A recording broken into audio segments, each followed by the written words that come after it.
Good morning, ma'am and my classmates. I am shooting a vlog of Kharsha Mandir, Good Mandi.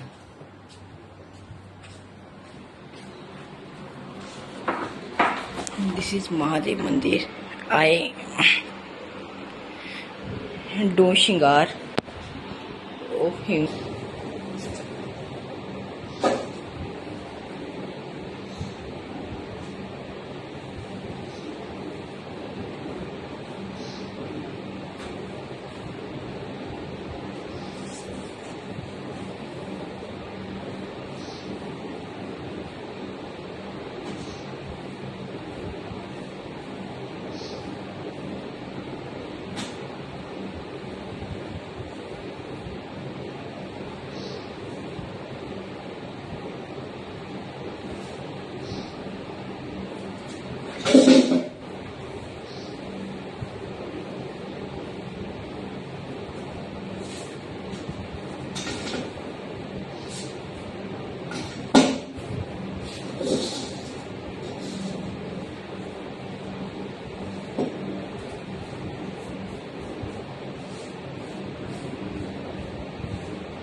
ऐसा योद्धा था जो सिर्फ 3 बाणों से ही पूरे महाभारत का युद्ध समाप्त कर सकता था। वह महान योद्धा ना तो अर्जुन था, पितामह भीष्म, ना ही अंगराज कर्ण।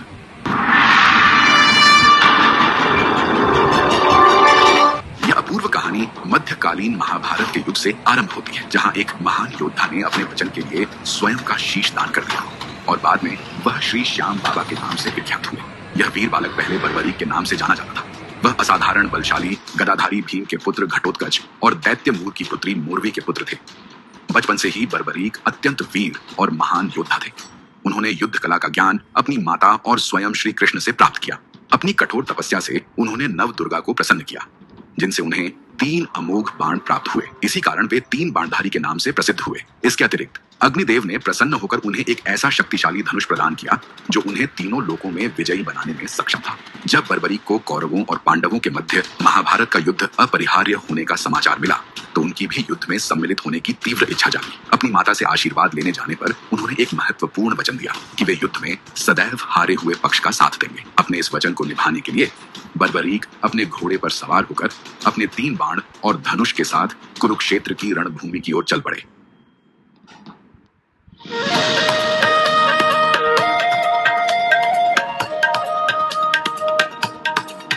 रणभूमि की ओर जाते समय सर्वव्यापी श्री कृष्ण ने ब्राह्मण भेष धारण कर बर्बरीक के बारे में जानने के लिए उन्हें रोका और यह जानकर उनकी हंसी उड़ाई कि वह मात्र 3 बाण से युद्ध में सम्मिलित होने आया है।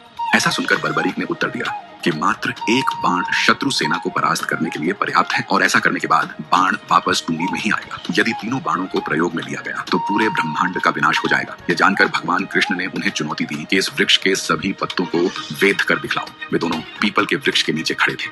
बर्बरीक ने चुनौती स्वीकार की और अपने तूणीर से एक बाण निकाला और ईश्वर को स्मरण कर बाण पेड़ के पत्तों की ओर चलाया। बाण ने क्षण भर में पेड़ के सभी पत्तों को वेद दिया और श्री कृष्ण के पैर के इर्द गिर्द चक्कर लगाने लगा, क्योंकि एक पत्ता उन्होंने अपने पैर के नीचे छुपा लिया था। बर्बरीक ने कहा कि आप अपने पैर को हटा लीजिए, अन्यथा ये बाण आपके पैर को भी वेध देगा। तब ब्राह्मण रूपी श्री कृष्ण ने बर्बरीक से दान की अभिलाषा व्यक्त की। वीर बर्बरीक ने तत्काल उन्हें वचन दिया और दान मांगने को कहा।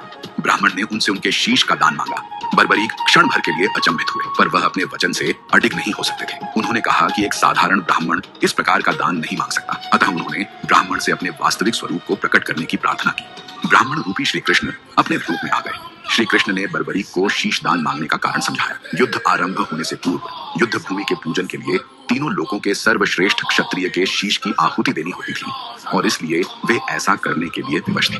बर्बरीक ने उनकी बात स्वीकार की और उनसे अंत तक युद्ध देखने की प्रार्थना की। श्री कृष्ण ने उनकी यह इच्छा स्वीकार कर ली। इस महान बलिदान से प्रसन्न होकर श्री कृष्ण ने बर्बरीक को युद्ध में सर्वश्रेष्ठ वीर की उपाधि से अलंकृत किया। उनका शीश युद्ध भूमि के समीप ही एक पहाड़ी पर स्थापित किया गया, जहां से बर्बरीक संपूर्ण युद्ध का जायजा ले सकते थे। फाल्गुन माह की द्वादशी को उन्होंने यह दान दिया। इस प्रकार वे शीश के दानी कहलाए।